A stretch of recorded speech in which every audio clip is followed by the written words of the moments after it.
दोस्तों, महाभारत के युद्ध को इतिहास का सबसे बड़ा युद्ध कहा जाता है और शायद यही वजह है कि हम बचपन से ही महाभारत युद्ध की अनगिनत कहानियां सुनते आ रहे हैं।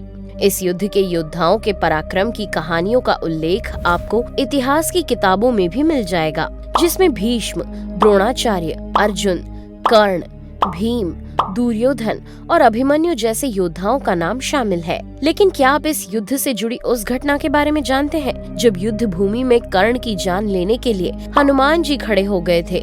कहा जाता है कि अगर उस समय खुद भगवान श्री कृष्ण कर्ण की जान नहीं बचाते तो हनुमान जी कर्ण का संहार कर देते। दोस्तों, क्या है इस घटना के पीछे की पूरी कहानी? अगर आप भी जानना चाहते हैं तो इस वीडियो को अंत तक जरूर देखिएगा। ये तो आप सभी जानते होंगे कि महाभारत के युद्ध में अर्जुन के रथ के सारथी स्वयं भगवान श्री कृष्ण बने थे। लेकिन क्या आपको ये पता है कि अर्जुन के रथ की रक्षा के लिए उसके ध्वज पर स्वयं हनुमान जी विराजमान थे? कहा जाता है कि हनुमान जी इस युद्ध में सम्मिलित होने के लिए तैयार नहीं थे, पर भगवान श्री कृष्ण के कहने पर हनुमान जी ने इस युद्ध में शामिल होने का निर्णय लिया। पर पवन पुत्र ने इस युद्ध में शामिल होने से पहले एक शर्त रखी थी। कहते हैं इस शर्त को पूरा करने के लिए श्री कृष्ण ने युद्ध भूमि में गीता का सार अर्जुन को समझाया था। इस घटना से जुड़ी कथा आपको महाभारत में मिल जाएगी, जिसके मुताबिक महाभारत युद्ध से पहले श्री कृष्ण ने हनुमान जी और अर्जुन दोनों को द्वारिका नगरी आने का आमंत्रण दिया था। लेकिन जब हनुमान जी और अर्जुन दोनों द्वारिका पहुँचे तो उस समय भगवान श्री कृष्ण ध्यान में लीन थे। इसलिए हनुमान जी और अर्जुन दोनों समुद्र के किनारे श्री कृष्ण की प्रतीक्षा करने लगे। इस दौरान हनुमान जी और अर्जुन की बातचीत शुरू हो गई, जहां बातों ही बातों में अर्जुन ने भगवान राम का उपहास उड़ाते हुए कहा कि लंका के लिए पत्थर का सेतु बनाने की जगह उन्हें बाण का सेतु बनाना चाहिए था। अर्जुन की इस बात से हनुमान जी को एहसास हो गया कि अर्जुन को अपनी धनुर्विद्या का घमंड हो गया है। इसलिए हनुमान जी ने अर्जुन के सामने बाण का सेतु बनाने का प्रस्ताव रखा। साथ ही हनुमान जी ने ये भी कहा कि अगर मेरे खड़े होने से ये सेतु नहीं टूटा तो मैं पवन पुत्र हनुमान अग्नि में अपना देह त्याग दूंगा। अहंकार से भरे हुए अर्जुन ने हनुमान जी की शर्त स्वीकार कर ली और सेतु बनाने में लग गए। कहा जाता है कि अर्जुन ने 3 बार सेतु बनाया और तीनों बार हनुमान जी के पैर रखते ही सेतु टूट गया। सेतु टूटने के साथ ही अर्जुन का घमंड भी टूट गया और उन्हें अपनी भूल का एहसास हो गया। प्रायश्चित के भाव से अर्जुन अब वहां अपने बाण से भयानक अग्नि प्रज्वलित करते हैं और आत्मदाह करने जाते हैं। तब भगवान श्री कृष्ण वहां प्रकट होते हैं और उन्हें ऐसा करने से रोकते हैं। भगवान श्री कृष्ण अर्जुन को बताते हैं कि मैंने ही हनुमान को तुम्हारा घमंड तोड़ने के लिए भेजा था, ताकि तुम अपने रास्ते से भटक न जाओ।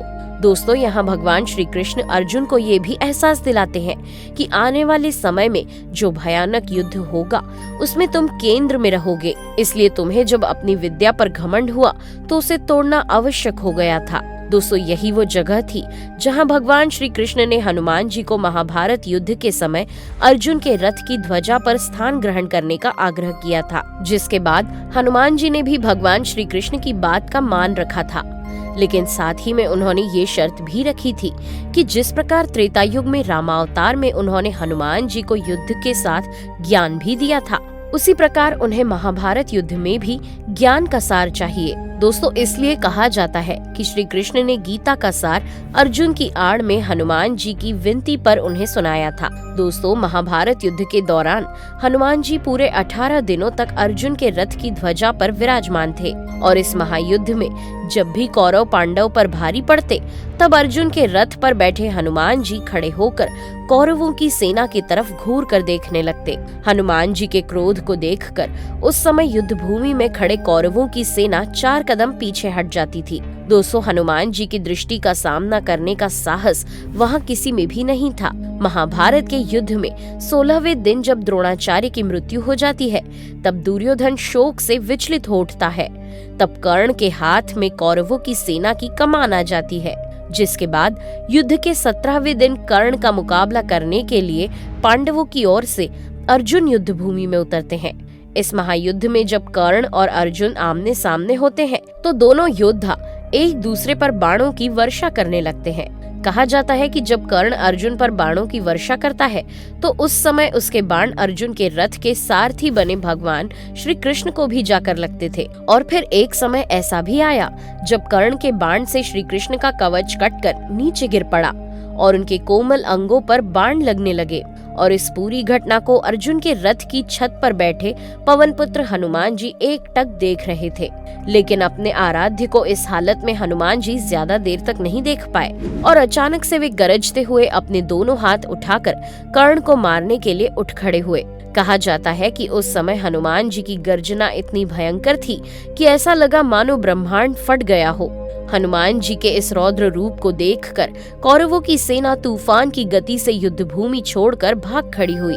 वहीं पांडवों की सेना भी हनुमान जी की गर्जना से भय से कांपने लगी। उस समय हनुमान जी के इस भयानक रूप को देखकर कर्ण के हाथ से धनुष छूटकर नीचे गिर पड़ा। ऐसा लग रहा था मानो हनुमान जी के हाथों कर्ण का सर्वनाश होना तय है।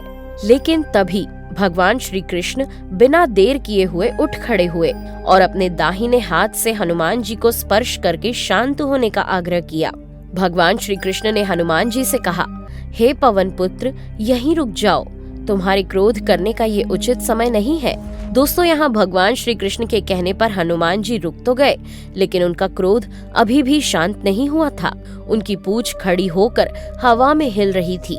ऐसा प्रतीत हो रहा था कि वो कर्ण को चेतावनी दे रही हो। यहाँ हनुमान जी के दोनों हाथों की मुट्ठियां बंद थी। क्रोध से उनके दांत कटकटा रहे थे और वे अपने रक्त के समान लाल नेत्रों से कर्ण को घूर रहे थे। हनुमान जी के इस रौद्र रूप को देखकर कर्ण कांप रहा था। वहीं हनुमान जी को क्रोधित देखकर भगवान श्री कृष्ण ने उनसे कड़े स्वर में कहा, हे पवन पुत्र, आप अपनी दृष्टि मेरी ओर कीजिए। अगर आप ऐसे ही कर्ण को कुछ और क्षण देखेंगे तो कर्ण अपने प्राण त्याग देगा।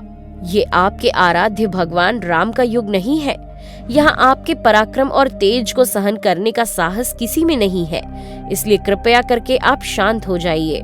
भगवान श्री कृष्ण के समझाने पर हनुमान जी शांत होकर बैठ गए। दोस्तों, अगर भगवान श्री कृष्ण ने हनुमान जी को नहीं रोका होता तो उस दिन कुरुक्षेत्र की युद्ध भूमि में हनुमान जी के हाथों कर्ण का संहार हो गया होता। ऐसा माना जाता है कि महाभारत के युद्ध में पांडवों को श्री कृष्ण की वजह से विजय मिली थी। लेकिन इस बात में कोई संदेह नहीं है कि अगर अर्जुन के रथ के ध्वज पर हनुमान जी विराजित नहीं होते तो अर्जुन का रथ महाभारत युद्ध में दिव्य और विस्फोटक बाणों के प्रभाव से कब का ध्वस्त हो गया होता। लेकिन हनुमान जी के विराजित होने से अर्जुन और उनका रथ दोनों युद्ध भूमि में अंत समय तक सुरक्षित रहे।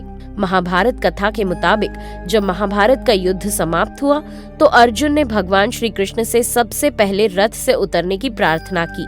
लेकिन भगवान श्री कृष्ण ने पहले अर्जुन को उनके गांडीव के साथ उतरने को कहा। अर्जुन ने भगवान की बात मानी और रथ से उतर गए। इसके बाद भगवान श्री कृष्ण रथ से उतरे और अर्जुन को रथ से दूर ले गए, जिसके बाद रथ की छत पर विराजमान हनुमान जी भी अंतर्ध्यान हो गए और हनुमान जी के जाते ही रथ में अचानक से आग लग गई और वह रथ राख में बदल गया। दोस्तों, ये भयानक दृश्य देख अर्जुन हैरान रह गए और भगवान श्री कृष्ण से इसका कारण पूछने लगे। तब भगवान श्री कृष्ण ने कहा, अर्जुन, ये रथ तो पहले ही भीष्म पितामह, गुरु द्रोण और कर्ण जैसे महारथी योद्धाओं के दिव्य बाणों से जल चुका था। ये रथ केवल इसलिए चल रहा था क्योंकि इस पर स्वयं मैं बैठा था और इसके ध्वज पर हनुमान जी विराजमान थे। लेकिन अब जब इस रथ का काम पूरा हो चुका है, इसलिए अब ये जलकर भस्म हो गया है। तो दोस्तों, अब शायद आप समझ गए होंगे कि महाभारत के युद्ध में आखिर क्यों भगवान कृष्ण को कर्ण की जान बचानी पड़ी थी। इस वीडियो में फिलहाल इतना ही। वीडियो पसंद आया हो तो कमेंट में जय सिया राम लिखकर वीडियो को लाइक और चैनल को सब्सक्राइब कर दें। Thanks for watching.